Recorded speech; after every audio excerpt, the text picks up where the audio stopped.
Business is more than grinding to get it done. It's people, process, and payroll done right. It's protecting your team, leveraging every penny out of every dollar to build and grow. From HR to insurance, from strategy to scale. We give you the playbook so you don't have to figure it out the hard way. This is the PEO Playbook, hosted by Chad Filley with Staff Brokers Inc. Get valuable insights and learn to grow your team without HR headaches. Let's get started. Good morning and welcome back to the PEO Playbook podcast. I am Chad Filley. I'm here with Marty Gray, CEO and owner of Staff Brokers. We have both been at Staff Brokers. Well, he's been here.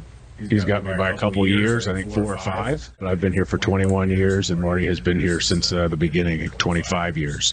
Today's topic, as far as PEOs go, is there are some, we call it losing control. There's some misconceptions about when you outsource your payroll and outsource to other providers that you as a business owner are losing control. So we want to kind of discuss that a little bit. Marty, welcome back to the podcast. And let's start with losing control. There's a common misconception that PEO or business owners are going to lose control by outsourcing their payroll. What were your thoughts on that in your experience with the industry and outsourcing? I mean, there are so many examples of potential clients whose objection to PEO is the control issue.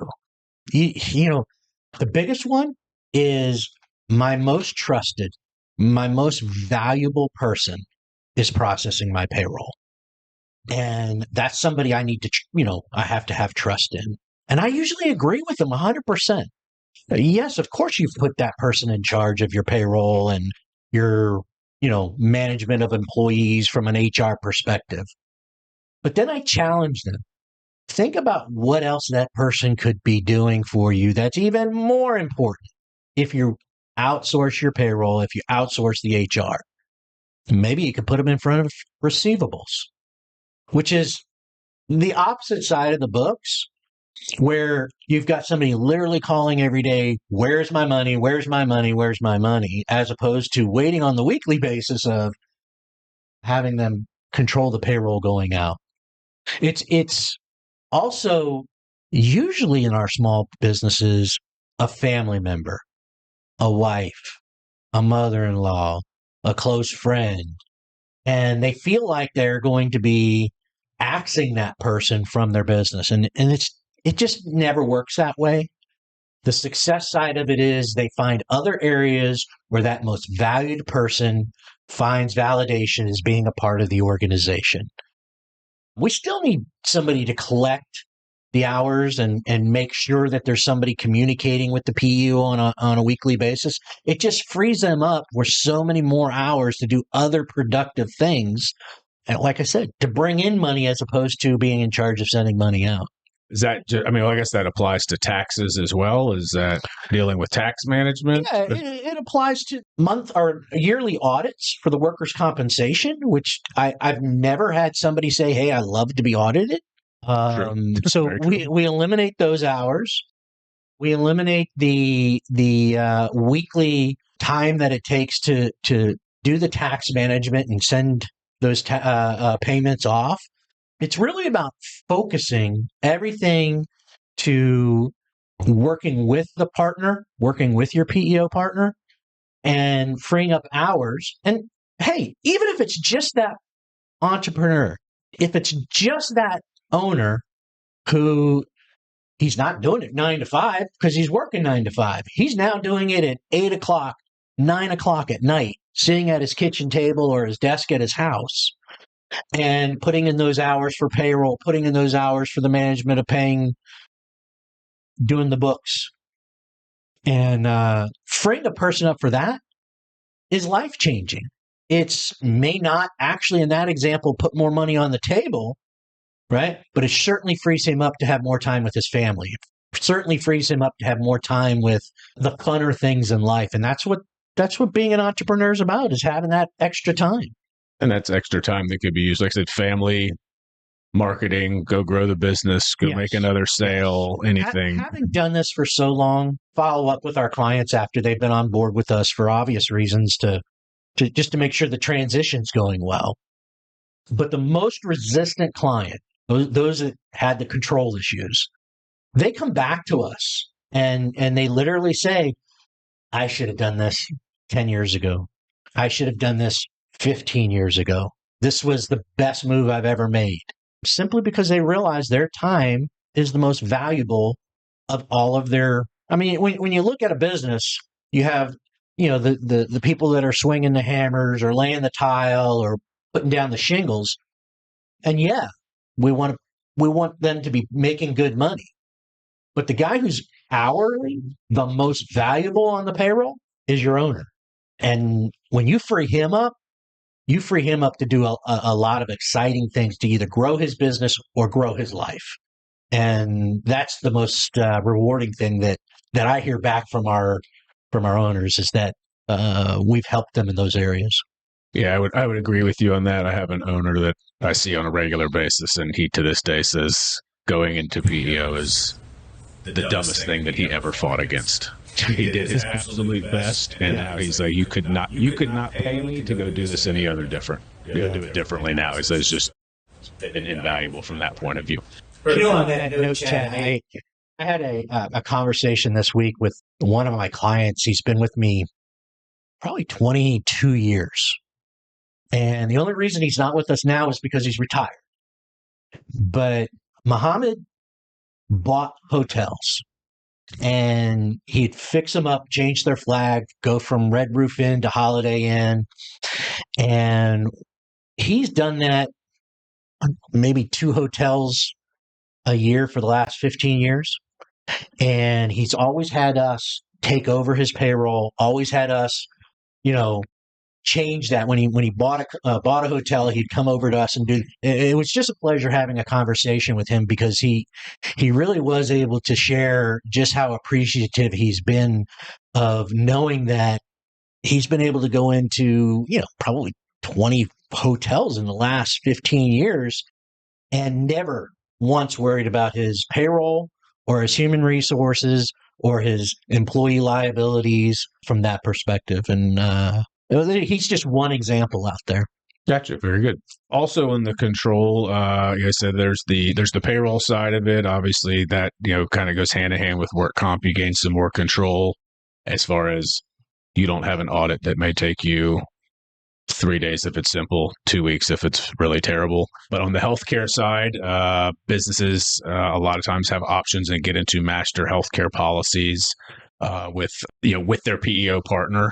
How does that help them with gain a little bit more control versus the myth that you're losing control because it's not your healthcare policy, it's the healthcare policy of the PEO, which is where the employees are housed from a federal ID number point of view. And how does that work in their benefit? That's another good example of the rule of large numbers. Now we're hopefully talking about the rule of large numbers with a healthy book of business.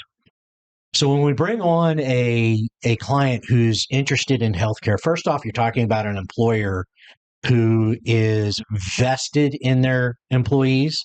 By definition, if they're bringing the benefit of employee healthcare, somebody who's paying a little bit more than just your wages, they're bringing the benefits. And there's a whole host of benefits that the PEO brings: dental, vision, health, supplemental products. Those types of things are all brought to the table through the PEO. And it just takes so much time away from that entrepreneur having to vest in, well, what healthcare plan do I need? And you renew every year. So every year, this is a process that you go through. One of the nicest things about the PEO product is that the back office, the benefits department, is the one dealing with the renewal. And yes, because of the nature of the healthcare world, each year you can kind of expect some type of increase, but I find that the increases to the larger programs are a little bit less than, let's say, the increase that an individual client might have with 25 employees, but they've unfortunately had one employee who was sick or had a cancer or something along those lines with a family member, and then pushes the rates up on the annual basis for the entire group the next year. The rule of large number works. And I'm not saying you won't have increases from year to year, because I think everybody sees that. At least in the last 5 to 10 years, we've seen it. But the increases are lower than what the individual clients are seeing. So, Okay, so the business owner gives them a better, I guess, financial standard, or not standard, I guess, but financial picture of what's to come, with an expectation of, hey, I typically am going to see in the, whatever, 5, 8, 10% increase range, versus, because of the volume of the PEO's policy and the number of people across all the different clients that are on there, versus the 25-person group that has a tough year with whatever motor vehicle accidents, sicknesses, illnesses within their group. It just gives them a better financial. You know what else it does? It helps with the functionality of utilizing the product. And what I mean by that is, typically if you have a health benefits program, you don't want to be that guy who's, or have that program where the employee's lost as to what they can do or use with the product, especially when there's some type of illness or something along those lines. So the PEO is going to have a benefits department or an advocate for the employee to talk to and understand how they can networks they're using. What happens when I'm out of state and I'm using my network? What happens when my doctor, who is now a specialist, is recommending me go to a certain hospital that is not in your network? And having that advocate at the PEO is a huge help, rather than just having the employee lost and looking at a computer screen going, well, now what do I do? Well, that employee is typically going to be asking the owner, and the owner's going to be figuring it out. And which is another time crunch on that owner. Where he's not out making money. He is busy being tied up in that kind of, that. Does that work and relate? I know that there's retirement plans within the PEO world. Does that same kind of thing, as far as healthcare management, having, is there somebody there to go to for employees if you're using a PEO sponsored retirement plan of sorts for your employees? Absolutely. And again, this is something that is the typical employer is resistant to at times, because they don't have the in-depth knowledge of how do I give you a great example. I've got 10 people, 7 of them have been with me forever, 3 of which are brand new, right? And they just don't have the knowledge of how to set up the program so that when that anniversary year comes in for that employee who's only been with you for 3 months now, but the benefits don't even start for a year with for an example, a retirement program. And the PEO will have that just in their program set up. They'll start communicating to that employee in their 11th month, getting them signed up, letting them know what is going to, either change in their payroll, whether they're going to contribute or not contribute. It's just a huge benefit, because otherwise that's left to the entrepreneur to have his thought pattern on, oh, wait a minute, it's Jimmy's 11th month. Instead, what always happens is it's the 15th month that he remembers, and they got to go backwards to do all of that stuff. It just having the programs, the procedures, the processes that a PEO has is, I think, invaluable to our clients. While we're on the topic of control there, and talking about the business owner gaining more control and focusing on the revenue producing functions, we kind of hit 3 big areas there of the payroll, work comp side of things, benefits, and then retirement. Is PEO an all-in product where you got to do all of it, or is it a pick and choose? You have to do healthcare, you have to do retirement. What portion of it is there, or is that is it go for the whole thing, or is it kind of a Yeah, that goes back to our origin of listening to the client and figuring out what's best for them. I mean, honestly, most of our small clients are not in a position to have a retirement program for their employees. They're not in a position to pay for healthcare benefits for their employees. So, no, it's not a requirement, but it is an all-encompassing product so that as if they grow into that, we can bring them into it. Our larger clients, same choice. They don't have to take it. And we can outsource a retirement program. We can outsource a healthcare program. Now, not every PEO is going to allow us to do that, but that's why we have multiple programs that we utilize so that if that client is, for an example, married to their healthcare program, and they want to bring that on, we can find a way to do that. Or if they've